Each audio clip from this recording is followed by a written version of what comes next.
Good morning, everyone. We might have more people joining later, but we are going to begin.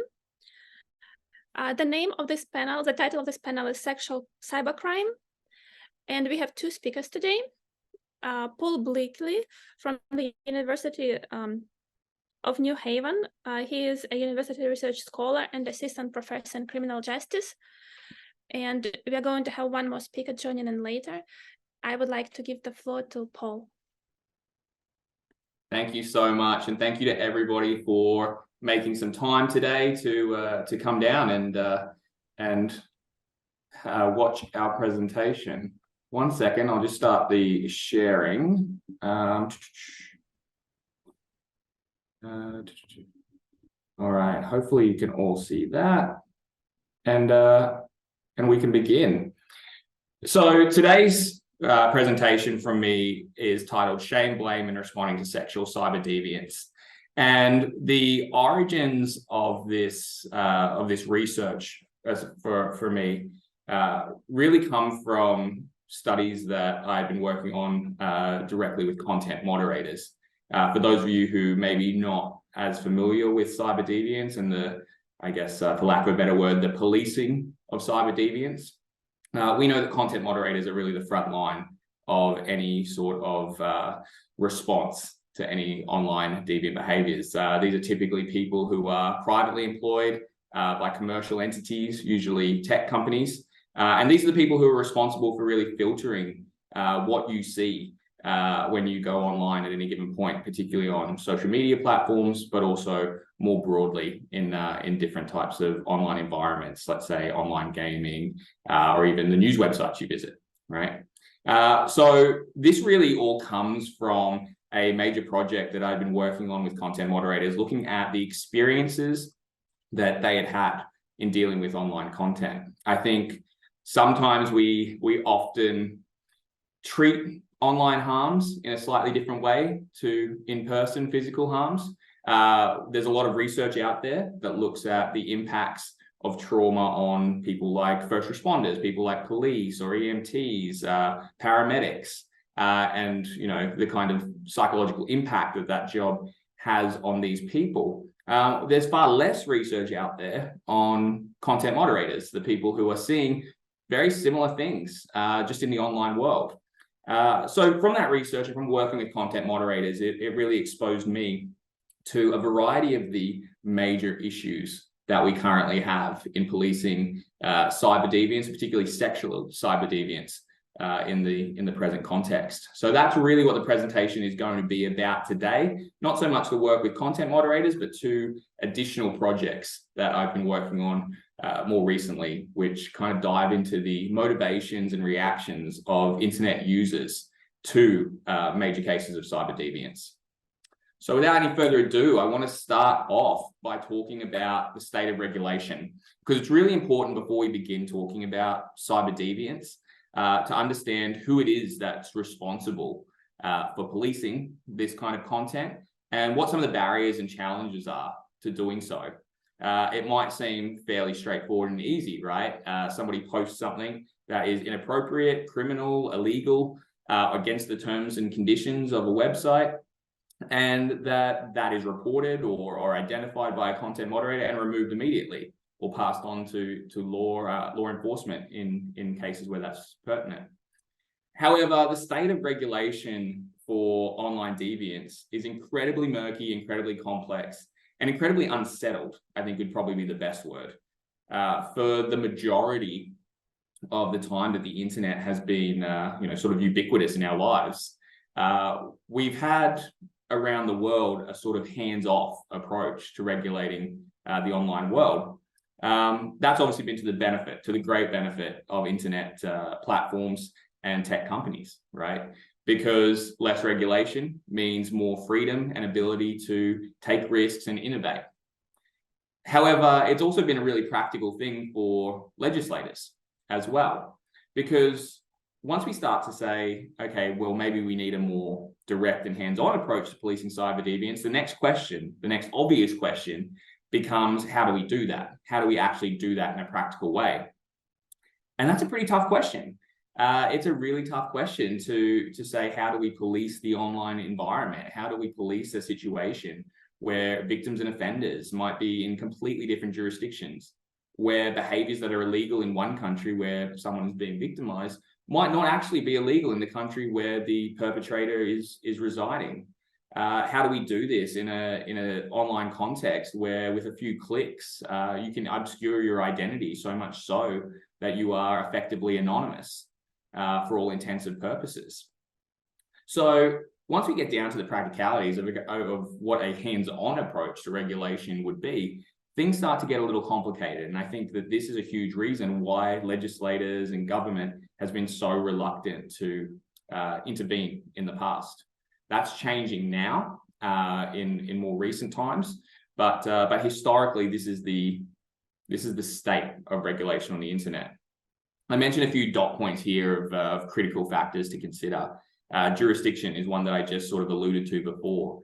It's this idea that, for a range of reasons, whether we're talking about enforceability of laws, whether we're talking about traceability or comparability of laws, jurisdiction matters. As much as we are operating in a world without borders in the internet, where web traffic typically doesn't stop just because you're going to a website or you're talking to somebody from a different country, our law enforcement, our legal systems are still largely set up in a traditional corporeal way that sort of is guided by land borders, which may not be super appropriate for the online environment and makes it very, very difficult for traditional law enforcement to take action. We also have the state of commercial content moderation, which is another thing that I alluded to right at the start. This hands-off approach from legislators means that a lot of the heavy lifting in terms of responding to cyber deviance involves self-regulation. Tech companies are expected through either legislation that sort of incentivizes them to do so, or through just a sense of corporate social responsibility to moderate their own platforms and solve their own. And this solves logistical problems for the state, and it limits oversight for tech. So by having corporate content moderators or commercial content moderators, for the state, it's like a tick box, right? This means that tech companies are being responsible by policing what happens on their platforms. But for tech companies, having their own commercial content moderators means you keep the state and legislators at bay. You keep law enforcement at bay because you say that we're taking care of this. You don't need to. And for both parties, that has typically worked out as as an effective business model. Now, we know that for commercial content moderators, this is problematic because, for one thing, the volume of content, as the next dot point says there, has changed considerably. Their workload has changed in a major way. When this policy of self-regulation started, 20, 30 years ago, about 10% of US citizens use social media. We're talking here, that was a statistic from 2008, and that was chosen because that was around the time that Facebook started to really become popular. That number's now up to 82% in 2021. That's a significant rise by anyone's metrics. And with a higher volume of people using social media and social media becoming, again, I'll use that word, so ubiquitous in our lives, it's become more difficult for commercial content moderators to proactively identify issues that might be arising on the platforms that they are there to monitor. They become more reliant on community reports than proactive searching, because it's just not possible to go through every post that's made on a site like Twitter or Facebook in a day. It's a massive workload, and there are not enough commercial content moderators employed to do this. And so the business strategy has changed. The professional approach to content moderation has changed to be far more reactive than proactive. And that brings with itself its own challenges in terms of identifying deviant behaviors. We've seen, like I said before, some changes here. We've seen attempts to push this corporate social responsibility. In Europe, the Digital Services Act mandates, that certain apps from social media companies need to take place, that commercial content moderation needs to be occurring at a very high standard. But this is also complicated by that first dot point, jurisdiction, right? With so many tech companies and tech platforms based out of places like the United States, where they are beneficiaries of great protections from US law, particularly if you're familiar with cybercrime or cyberdeviance, you might be familiar with the US Section 230 of the Communications Decency Act. If you're not, Section 230 of the Communications Decency Act basically states that online platforms, are not responsible for the content that users post. Now, there are some stipulations to that, specifically illegal content. A platform has to show that they are actively seeking to remove and report that content, things like child sexual abuse material, for example. But Section 230 really absolves online providers for a lot of responsibility for what is posted there. It doesn't treat them as the publisher of content that's put on their platform, but rather just a service, a carriage service. That's a huge difference. And for companies that are based in the United States, this has provided incredible protections. In fact, it just went to the Supreme Court quite recently in the US over the summer. The Supreme Court, again, upheld the idea that Section 230 protects internet providers, platforms from penalties, from legal responsibility for content posted on the platform. So this is a huge thing. And again, it comes back to jurisdiction. How do we possibly police this internet, or how can we possibly even moderate or manage cyber deviance in a circumstance where we're still really bound by traditional ideas around jurisdiction and legislation? Now, that's the kind of the structural and the technical aspect of what regulation looks like today. A lot of what the work that I'm going to be talking about today is on, I've just seen in the chat that maybe you can't see the slide. So let me just work on that really quickly. 1 second.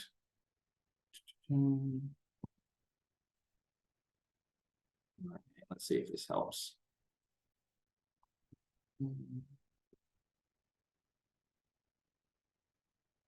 All right, hopefully you might be able to see that now.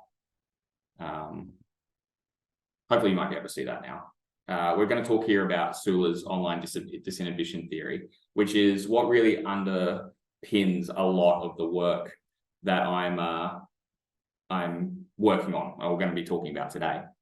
For those who aren't familiar, John Sula in 2004 proposed this kind of online disinhibition effect. And as you can imagine from the date, 2004, very early in the sort of evolution of the internet as we know it today. We're talking predating a lot of the social media platforms that are common today, and use of social media, of course. But basically what Sula's online disinhibition effect suggested was that people communicate in the online world in a very different way. They interact with each other in a very different way to what they do in person. And what that is really all about is a lack of restraint. Is that inhibitions that you may have in a traditional social setting don't exist in the online world for a variety of reasons.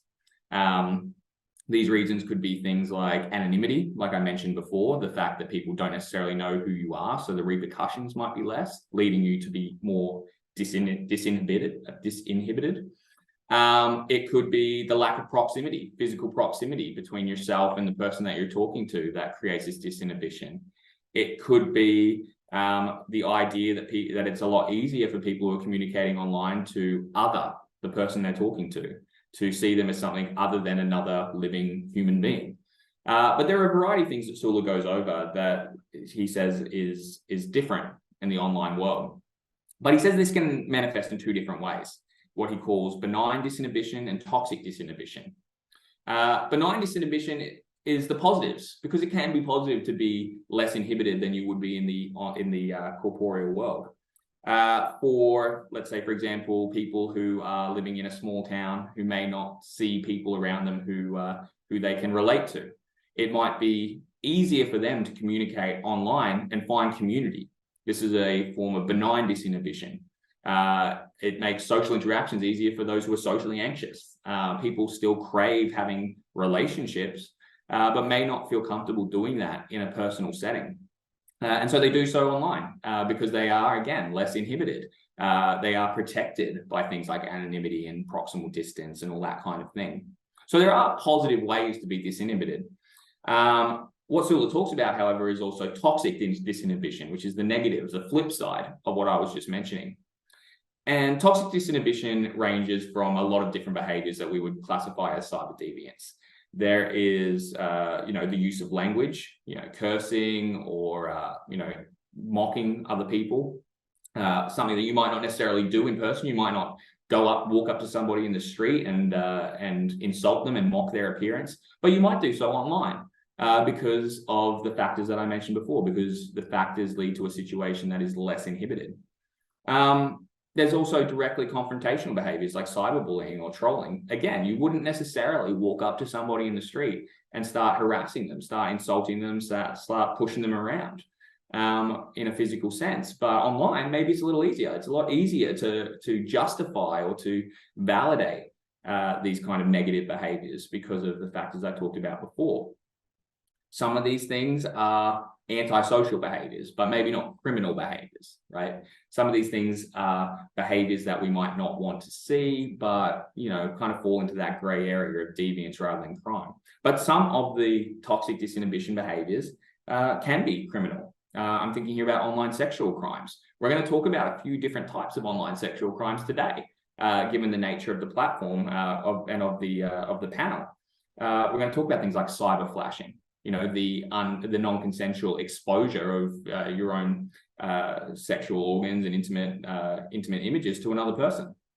It could be grooming and child sexual abuse material, things that are criminal acts, whether it's online or in person. But people may feel less inhibited and in the online world and more likely to participate in. I've got a few little things down the bottom there, just some of them I've already mentioned, things like anonymity, physical distance, asynchronous communication. If you're not getting a reaction straight away like you would in in-person communication, then it makes it a lot easier to say more extreme things or do more extreme things. Sula identifies things like empathy deficits, dissociation, which I kind of alluded to before. And basically solipsistic introjection as well, which is an interesting way of basically seeing the online world as in many senses a game, as not being real. And that's a huge driver of disinhibition, because if we don't see our behaviors as being something that impacts on real people somewhere on the other end of the computer, someone sitting somewhere who's also using the platform, who's being bullied or being abused, if we don't see those people as real, if we see this as a game-like setting, again, it becomes a lot easier to justify these kind of cyber deviant behaviors. So the first, like I said, what the two projects that I'm really going to talk about today are all associated with is this concept that I'm sort of developing called cyber enemy. Now, anybody who is familiar with criminology would be familiar with the work, I'm sure, of Emil Durkheim. And enemy is really this social condition that Durkheim spoke about that was related to this kind of breakdown or widespread shift in social norms. And when Durkheim described enemy, he described it as being something that occurs in a period often of rapid change.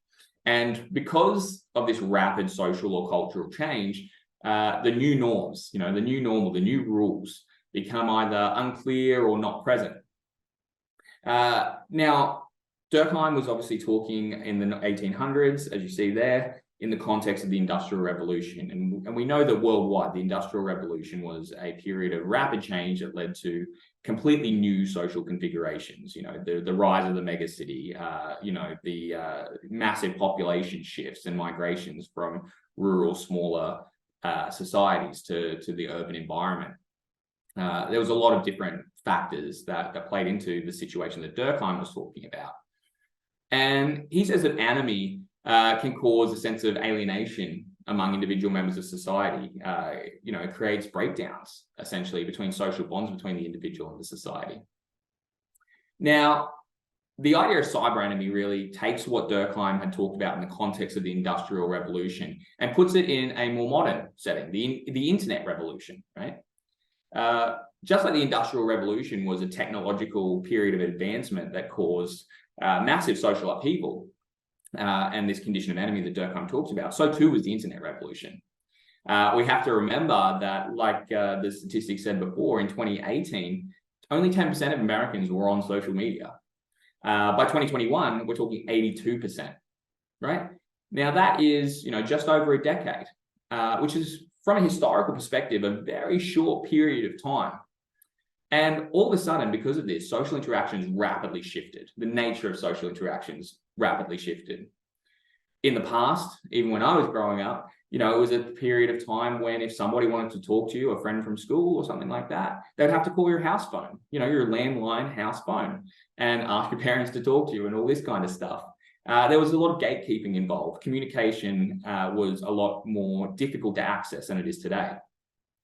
With the rise of social media, and particularly smartphones, which put social media and the internet in everybody's pocket, this created a rapid change in the way we interact with each other. And for the online world, new norms were required. Because think about it, with the kind of disinhibition effects that Sula was talking about that occur in the online world, a new set of rules was essentially needed, but wasn't necessarily provided because of the hands-off approach of the state, because of the hands-off approach of society, and leaving self-regulation to the tech companies.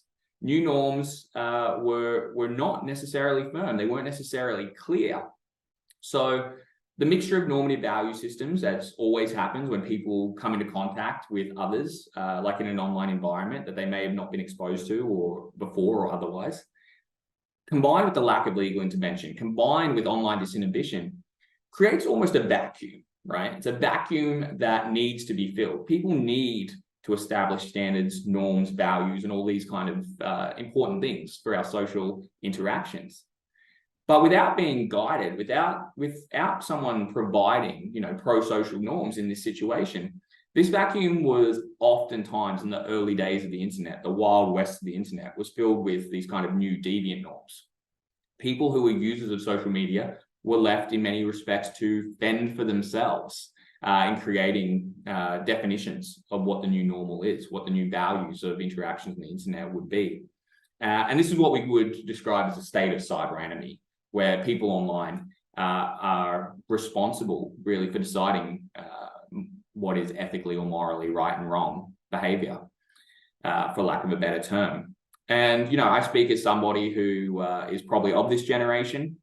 The first iPhone came out when I was still in high school and before that. So I kind of remember the transition between the sort of ubiquity of social media and not having that. And, hand on heart, I will say and admit that we didn't get it right a lot of the time. And in that respect, the norms that were formed in terms of social interactions in the online world have, in some cases, become deviant, or maybe seen as deviant from mainstream standards. And as I said, we're going to talk about two different studies that kind of show that. The first of those studies that we're going to go into is a study that I've recently completed and have yesterday had the work accepted in the journal Sexuality and Culture. So it should be coming out very, very soon. So keep an eye out for that. But it's a semi-historical study. It feels kind of weird even for me to say that this is a historical study based on the internet, because the internet is often seen as the future, the present, all of this kind of thing. But we're talking about events that occurred here in 2010, 2012. And basically what this study focuses on is a very popular website from that period called Is Anyone Up? For those of you who aren't familiar with Is Anyone Up, lucky you, because it was a pretty bizarre and grimy website. But basically the purpose of this website in the early social media and smartphone era was focused on the non-consensual sharing of sexual images. So basically what used to be called revenge porn, but is now, more appropriately called image-based abuse. Basically how the website functioned was that people would send in sexual images, naked images, nudes of other folks, people who had sent them to them. They would be posted on the website for public consumption. Oftentimes the website would also include links to that person's social media profiles, so people could see the person who was posted naked and then go and visit their social media profiles. And users would also be encouraged to basically mock the person. So more so than just image-based abuse in the sense of sharing images, this was a whole culture and community that was built around mocking others who were being victimized. Now, as it says there, is anyone up, posted real names and Facebook details. This made things very dangerous, oftentimes, for the people who were being victimized, who were having their images sent in. It increased the stakes considerably. It directed traffic towards them, so they could the harassment could not just happen on the Is Anyone Out website, but also to them personally, directly. And you might think to yourself, this sounds bizarre. This sounds like something that nobody would be interested in. But in 2010 and 2012, this was a highly popular website. Statistics from November 2011 suggest that Is Anyone Up had about 30 million page views at that point. The estimates were that we were talking about 130,000 unique visitors to the website every single day. This was, for a certain group of people, a social phenomenon. Now, the website closed. Here's the end of the story. The website closed in April 2012, on April 19th, 2012. It was under legal threats for accusations of hacking or stealing naked pictures to post. And there was an increasing amount of child sexual abuse material that was being submitted. Not necessarily, people who were sort of a elementary school age, but certainly people under the legal age of consent, under 18 years old in the United States. And so for the variety of reasons, there was an FBI investigation and the page voluntarily shut down. Now, what this research looks at is the reaction to that page shutting down. For me, I'm looking at the number of people who were visiting the page. Obviously, there was a reason, something that kept drawing them back to look at this image-based abuse and to consume it as entertainment. And so the best way that I could think of to assess people's perceptions of Is Anyone Up and image-based abuse at that time was to look at the response to its closure. So for the date, I went on Twitter when it was called Twitter, before it's gone through a variety of not so great changes. So I went to Twitter and I went to the date where it shut down. It shut down, fortunately for me, at noon on 19th of April. And I started to manually hand collect every single tweet that referenced Is Anyone Up, hashtag IAU, hashtag Is Anyone Up, any kind of reference to the website by name. Originally, the plan was to look at the Twitter data from the first 24 hours and then the second day and the third day, because we know that most media stories go on for about 3 days before they start to die out.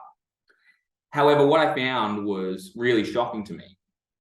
What I found was that over the first 12 hours, I reached saturation point in this research because there were 2,967 different tweets just about the closure of Is Anyone Up that were posted in the first 12 hours, from noon on 19th of April to midnight, 19th of April going into the 20th of April. 2,967 people going online to talk about this image-based abuse website being shut down. What I then did was inductive coding. I went through, I looked at every single tweet and I applied codes inductively to those tweets. What that resulted in was 46 different individual codes that were applied 8,213 times. We had secondary coders who came in for consistency purposes, but essentially this is a huge amount of data to work with just from 12 hours after the closure of this website. We decided we would code for things like sentiment. Pro IAU would be a code that was applied to any post that was positive towards the website. Anti-IAU, obviously the opposite, because people did comment on the website being a negative thing and being happy that it was being closed, which was another quote. But we also coded for content. If a post specifically mentioned revenge porn or specifically mentioned posting somebody else to get revenge, we use that as a code. If someone was talking about how they previously submitted somebody else, we use submitted someone else as a code. If somebody was talking weirdly about merchandise, which was a pretty common one, IAU as an incentive to get people to send pictures in would often agree to send out t-shirts to submitters who posted other people. And so if that was mentioned in a post, we tagged it as merchandise. So we tagged it in a variety of different ways, both content and sentiment. to see, you know, just generally overall, our research question was, how did people respond? What did people find interesting or important about the website? And also just how do people feel about it? Were people happy that it closed down? And what we found was kind of shocking, but maybe not so much if you're keyed into the questions around cyber enemy. What we found was that the codes that were positive towards IOU, once we grouped them together, there were 49.15% of the total. So around half of the codes that we applied were in some way positive. Those that were grouped as negative, there was only 676, so 8.23%. The rest were what we described as neutral. They may have mentioned the site closing, but they didn't say anything necessarily positive about the site, or they didn't say anything necessarily negative, just essentially mentioning it closed, right? But as you can see there, just from that data, the difference between those who had some sort of sentiment towards the site, whether positive or negative, is huge. Half of the people posting on Twitter, 4,000 codes were positive. Some of the other important codes to note, there were 1,077 sad codes that were included in that positive cluster. It was the biggest single secondary code in the cluster. People talked about being bummed that the site was down, and that was considered under the sad code, or they might have said "rest in peace," which is a common phrase that was used, or said they were so depressed. People were generally upset about the site closing, which inferred obviously a positive sentiment towards the site in the first place.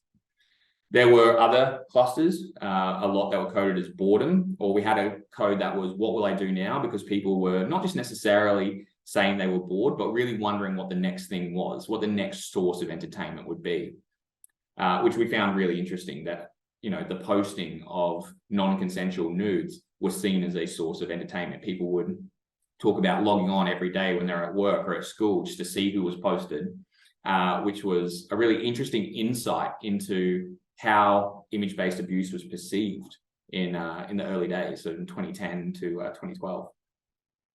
One of the big groups that we didn't expect was branding and community. And this was a really huge emergent thematic cluster that involved codes like merchandise, IU party, or the use of slogans that were sort of branded slogans or strap lines for the site. And there were 464 of those codes applied. Like I mentioned before, most were about sort of wanting t-shirts, or a lot of people were talking about getting tattoos or posting pictures of the tattoos they already had to commemorate the website. And the way that we interpreted that was that it showed a really clear social affiliation with Is Anyone Up? It sets these normative standards. People went to the site not just to, you know, see someone naked, but to find community through things like, mocking others in company with other members of the site or other people who were viewing the site. And the last thing that was really important was that there are 190 code applications that we grouped as the website being seen as a form of informal control. A lot of people spoke about the fact that there would be more nudes sent or more naked images sent now that Is Anyone Up was gone, which is insane. Basically, what these people were arguing, 190 code applications, so 190 different posts, was that Is Anyone Up had a role to play in the online world, because people became paranoid or scared that their images would be posted there, which meant that they didn't send as many naked images to other people. The idea was that closing Is Anyone Up would lead to more sexual deviance, more sending of nudes. And this is something that was expressed many, many times across the board in the immediate aftermath of Is Anyone Up being closed. Again, this is something that we didn't expect to find, but definitely leans into the idea of cyber enemy, right? This idea that in a state of normative vacuum, like the internet was and social media was at the time, that something needs to fill that gap. And this is what people were saying. Now, there is another piece of research that I just want to talk about quite quickly. And it's ongoing research currently that I'm working on, and it's very similar, looking at behaviors online. For those of you who aren't familiar, Omegle is a free live webcam chat service. People basically go on there and are connected at random through their webcam to other users around the world. And you click a button, you get the next person, you click a button, you get the next person. It's almost like, if you're familiar with also chat roulette as another example. Omegle particularly is known for non-consensual nudity, or how we might describe as cyber flashing, and a huge proliferation of child sexual abuse material or grooming that takes place, where adults, typically adult males, will go through, they'll click the button, they'll be connected up to young people, they will cyber flash them, and then be connected to the next person and continue to engage in sexual content and sexual interactions online. Our research questions, just to sum it up, are really simple. What's the typical sexual contact on Omegle look like? How do adults respond to sexual contact on Omegle? And how do young people, people who are defined as under the age of consent, respond to sexual contact on Omegle? We know that it happens. This is something that is really familiar to a lot of young folks. And, in order to understand that, we had to find some way to have people tell their stories, of sexual contact online. How do you do that, right? How do you get information from people who, especially from adults who are engaging in sexual content, often with young people online? It's a very difficult question. In this case, in this early pilot exploratory case, what we did was use open source data. Two websites, Reddit, you might be familiar with, it's very popular, and another site called Avo, which is more focused on legal advice. It's a forum similar to Reddit where people can post anonymously for legal advice. On these sites, both of these sites, there were threads that were existing that were dedicated to people asking for advice about something that had happened on Omegle specifically. Basically, someone had gotten to an interaction, usually a sexual interaction, and weren't sure whether or not they were legally culpable or going to get in trouble for it. And so we decided that we would take the top 100 of these anonymous posts. We didn't take any responses because we weren't so interested in what people were advising at this stage, but we were really interested in these initial narratives. People explained what had happened in their experience in order to get advice. Now we know that if somebody's telling their own story, oftentimes there's a gap between that and the truth of what actually happened. But we took a real narrative criminology approach to this and said that, what people are telling and the way that people are telling the story of something that they had done online, particularly on Omegle in this case, was important in itself. It showed how people justified or explained their behavior. And that for us was really important to ascribe motivation and talk about motivations. We cleaned the posts to remove personal identifying information. If there was any, they were usually anonymous. So personal identifying information was usually quite minimal. And we input this into the software Deduce to carry out an inductive thematic analysis. Those individual codes that came from that process were then recategorized under parent codes or thematic groups, which I have on the next slide here. We ended up with 5 parent codes, which had different individuals under them. Some of them were informed by the neutralization framework of Matzer and Sykes. Some were informed by Cohen and Felson's routine activities theory, as you can see here, and some were kind of bespoke, things that had popped up that didn't really fit inside a theoretical framework that we were working with. As you can see, some of the 2 most common ones were denial of responsibility, which was coded where adults who were explaining what had happened in Omegle, what events had transpired, were in some ways trying to push off responsibility. And those individual codes show you some of the ways in which they did that. Blaming the child as one, talking about how the child lied about their age, or saying that the young person had initiated the sexual contact in the first place. So basically through the neutralization framework, pushing responsibility off. We also coded 147 as motivated offenders. This is where people talked about going to Omegle specifically for sexual conversations, for sexual acts, for doing things without consent. In many cases, they talked about that they were already, say, masturbating when someone else was connected to them via webcam. So they didn't give that person a choice of whether to engage in that sexual behavior or not.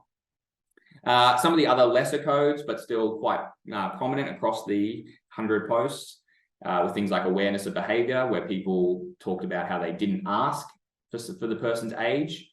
They looked like a child, but they didn't ask, so how can they know? Or whether people talk about using VPNs or other things, hiding their face to obscure their identity. Some 47 posts were child sexual abuse material. This is where the adult posters talked about being aware of a child's age and still going ahead with sexual contact, or where they said that they had shared child sexual abuse material because that's possible to do through Omegle's platform. So they sent child sexual abuse material to the person they were talking to. There's also a guardianship factor, which we looked at and we defined as really being about how the site itself acts as guardian here, going back to the issues of self-regulation. It sets itself up as an 18+ site, but doesn't do anything to really prevent people from under 18 getting on. But what we found was that a lot of the people who were posting, the adults saying, well, it was an 18+ site, so how was I to expect that there would be a young person there? So this issue of flawed guardianship, issues of site moderation, of the site not monitoring conversations to give people privacy, but also not being able to identify sexual contact between adults and minors, and also issues of international jurisdiction, wherever people said, hey, I'm in this country, you know, what I did illegal if I was talking to somebody in, you know, a third country or a second country, which occurred. Issues of guardianship were the third most referenced here, which is important for the context of cyber regulation. So what do we find? Almost universally, surprise, surprise, adult posters who had or had suspected that they might have had a sexual contact with a young person had attempted to make excuses or apportion blame to young people for their actions. The idea of blaming the child could be based on physical appearance. You know, these are quotes. The italicized bits here you see on the page are direct quotes. They might have said, oh, well, her body was fully mature, so how was I to know that she was 13 years old? There might have been social blame. She said that she lied when she was 15 after I'd already commenced things, so it's their fault. It could be legal. You know, it was a minor who visits a video sex chat site and violates the terms of service agreement by being underage. This was a direct quote from somebody who was referring to guardianship and saying, well, they shouldn't have been there in the first place, so what happened to them was on them. So this issue of victim blaming as well comes through very, very strongly. A lot of them blamed the site itself. Several pointed out that it was 18+ and there was a reasonable expectation minors shouldn't be on the chat. Someone there, as you can see in the quotes, said, well, they pressed okay to be here, and Omegle didn't stop them. So it's really the site's fault, not the child's, not mine, certainly not mine. There's also this issue of lack of self-control that came through. People did sometimes put some blame on themselves, but said that they couldn't help themselves. And you can see a quite lengthy quote there, which describes a situation in which the person says, I mistakenly, like an idiot with no brain, said sure, and then I exposed myself, or I asked somebody to expose themselves who was underage in that case. So really interesting feedback, and particularly around the issues of blame. When we looked at posts from young people who were saying, hey, this happened to me online, is there a legal situation here? People who were anonymously identifying themselves as minors expressed a lot more self-blame, whereas the adults were blaming the young people were also blaming the young people. They were blaming themselves. There were lots of comments about feelings of disgust. These people, for example, said, I'm disgusted with myself and I'm afraid I ruined my life. One even said, should I hang myself? Which is obviously incredibly troubling for a young person to be posting anonymously online, but really speaks to the levels of self-blame that we were seeing come through in the young people's commentaries and narratives of what had happened. Very little, if any, blame put on the adults who had, you know, legally speaking, sexually abused them. There was also a fear of legal consequences from young people. Young people were afraid that they shouldn't report what had happened to them because they might get in trouble for having online sexual contact with adults. One said, for example, I was roughly 12 and he threatened to harm himself if I didn't send inappropriate photos of myself. Will I go to jail? Will I go to jail if this person who said they're going to harm themselves if I don't send images of myself, if they harm themselves, will I go to jail? Will I go to jail because I've essentially produced child sexual abuse material by sending it to them, by being coerced and forced into sending this to them? Really problematic, and issues there around education, especially for young people, that need to be foregrounded. Another one said, I was scared and depressed because it is child pornography and I could get arrested. So maybe some mixed messages coming through there. Mixed messages about, yes, the fact that in a lot of countries, a young person who creates sexual images may still be technically able to be prosecuted for child sexual abuse material. But a gap there between that and issues around coercion, issues around child sexual abuse itself and grooming, which really need to be covered here. And, overall, the biggest overarching theme was self-blame. The most common trend among young people asking for advice was blaming themselves for the sexual contact and taking full responsibility. Like I said, they didn't put really any blame at all on adults. They said he began to ask for sexual favors and me being naive would comply, assigning blame to themselves, saying they themselves are naive. Or I'm 13 and I stupidly sent nudes to someone. There's a lot of, rather than in the adults posts where they said things along the lines of, well, it was their fault, they lied, they did this, they initiated it. These young people are all taking some form of blame and really being hard on themselves for being in the position to have sexual contact with somebody else online, which is really, really troubling, but a very clear difference between adults and young people who are asking for help here. Finally, the implications. What do these two things mean for cyber deviance on the internet and shame and blame and all of these kind of aspects? In-person social norms are the products typically of millennia of interactions, but that same history doesn't exist for the online world. And thanks to self-regulation, these have been guided with a very hands-off approach. This vacuum, this hands-off approach has led to deviant norms sometimes forming online. People tending to think that deviance online is normal, when in reality, if that was done in the in-person context, it would be seen as a no-brainer that it would be a crime. Cyber flashing might be seen as normal on Omegle, but if you were a guy wearing a trench coat in a park and you expose yourself to young people, then you would be locked up, before the hour was out, typically. And so why do we see the online world as being different, these norms and rules being different? So super observable in IAU, especially around the calls and these kind of perceptions that IAU, is anyone up, was a informal control on people sending nudes. But it was less so in Omegle posts where online deviance was easier to identify. People knew that what had happened was maybe not right or maybe not legal. But the ways in which that they contextualized that, the way in which they told their story, the way in which they assigned blame was what was different between young people and the adult generation. Omegle posts reveal the platforms still are unable to enforce norms like age verification. They can slap an 18+ label on there, but don't do anything about it. And that creates a gray area where young people often were blaming themselves, saying, I shouldn't have been there. And adults were blaming them too, saying, yeah, you shouldn't have been there. That doesn't negate the victimization that takes place. It doesn't negate the sexual contact that is illegal and deviant. And there remains a lack of clarity, though, about what is okay online behavior. So without regulation that's effective and enforceable, and with a lack of clarity on what even is okay online behavior, this becomes super problematic. And for the Omegle stuff, certainly. For adults, the focus on legal aspects, questions like, will I get in trouble for this, was really far more prevalent than just general ethics and morals of good online citizenship. People weren't concerned that they'd done the wrong thing. They were concerned they were going to get in trouble for it.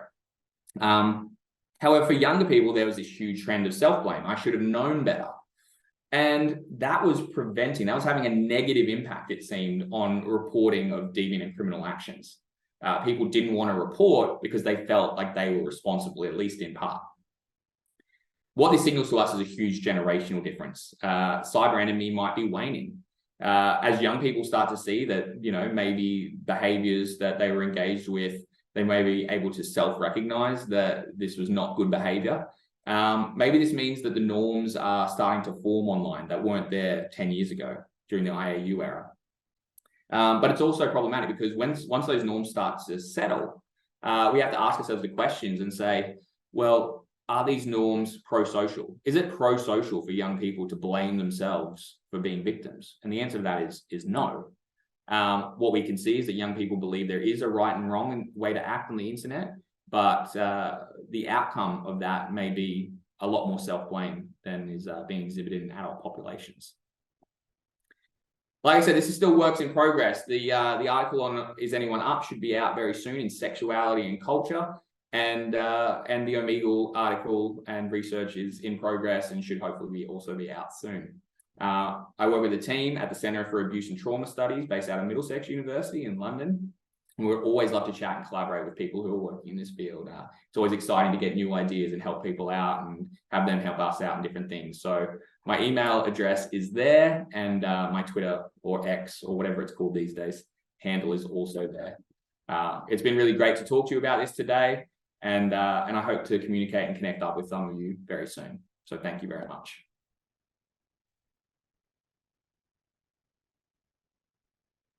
Thank you, Paul.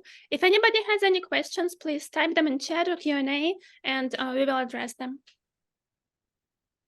Unfortunately, our second speaker is not able to join us, so we are open for questions right now.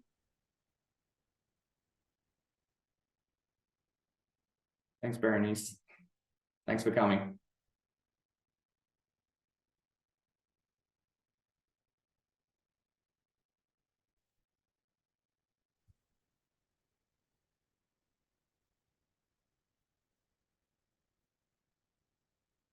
I should say as well, if anyone has questions they think about later, or maybe they read some of the work and then they want to come back and talk a little bit more about it, my inbox is always open. I love to talk, as you can probably tell from today. I went a little over time, but yeah, always more than happy to communicate and discuss these things further, because it is really important work, I think.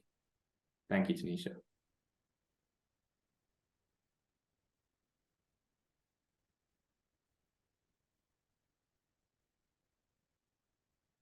Thanks, Misty. I appreciate it.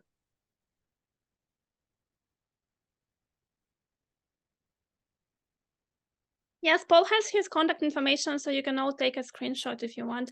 And we have panels going on throughout the day, so you can check our program on the website and see which other panels you might be interested in.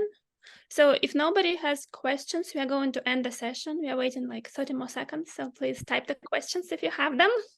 For sure, I'm looking out for them. If anybody here, I know this is a very international group, but if anyone here is attending the American Society of Criminology conference in Philadelphia this year in November, I will be there as well. I'll be presenting on some similar stuff, so please come and visit me, and we can have a chat in person. Michelle, I see you say, very interesting. Do you have any recommendations for parents, teachers, and mentors? And I think this is a huge thing, right? Because we often think about, who is responsible for addressing online deviance. And we've done studies. Studies have been done. I've certainly been part of studies that have asked these questions, where we say, okay, well, if you experience cyber deviance, who do you report to? And the majority of people who respond to these surveys say that they would report to social media platforms or the police, rather than social personal relationships, people like parents, teachers, or mentors. The reality is that parents, teachers, and mentors are the people that are probably best placed to promote pro-social cyber behaviors. Police, like I said, have a lot of jurisdictional and practical issues, and social media platforms really need to be pushed and are also under a lot of stress and pressure from the volume of content they're dealing with. So often you can't get very good resolution there either. Teachers, parents, and mentors obviously have a vested interest in especially the young people who are exposed to cyber deviant behavior. And I think the biggest thing for parents, teachers, and mentors to instill in young people is to really try and break down these questions about self-blame. Like I said, the biggest barrier to people reporting, seemingly from their Omegle research, was that they felt that they were responsible, or they were going to get in trouble. And that is, in many respects, really understandable. When we provide education programs to young people on how to be a safe online citizen, we talk a lot of doom and gloom about, how the production of sexual images for minors is illegal. You shouldn't do it. You might get in trouble for it. It's very sex negative. And yet what that kind of ignores is the fact that young people are human beings with a lot of hormones, typically in their teen years, and that it's very difficult to prevent sexual behaviors, including, especially in this online world with smartphones, the sending of sexual content, nudes. And so by destigmatizing that to some respect and opening lines of conversation, we can start to break down barriers in talking about who is to blame. We can start taking some of the shame away from it, because the shame is what causes young people to blame themselves. And then when they find themselves in situations where they have been sexually abused online, which is exactly what this is, they feel, a sense that they can't tell anybody about it, especially their parents, especially their mentors, people they look up to, who had been warning them about it from the start. And so we really need to break down those barriers and take a less of a fire and brimstone approach to, hey, you could go to prison for this, you could get in real trouble for this, and start to open the lines of communication to say, hey, this isn't your fault. If this happens to you, even if it is a mistake, this is something that you need to be able to feel free to talk about and seek advice, not anonymously on Reddit, but from people who care for you and are able to help. I think we need to be more realistic about what it is to be a young person online. And instead of telling them not to do everything that they're probably going to do anyway, telling them how to deal with it when mistakes happen, or supporting them in dealing with it when things like this happen. I hope that was a reasonable answer for you. Thank you, Paul. If anybody else has questions, please type them. Looks like nobody has questions. Thank you, Paul, for a wonderful presentation, and I hope to see many of you in our other panels. We are going to end this session, and thank you. Thanks, guys. Appreciate it.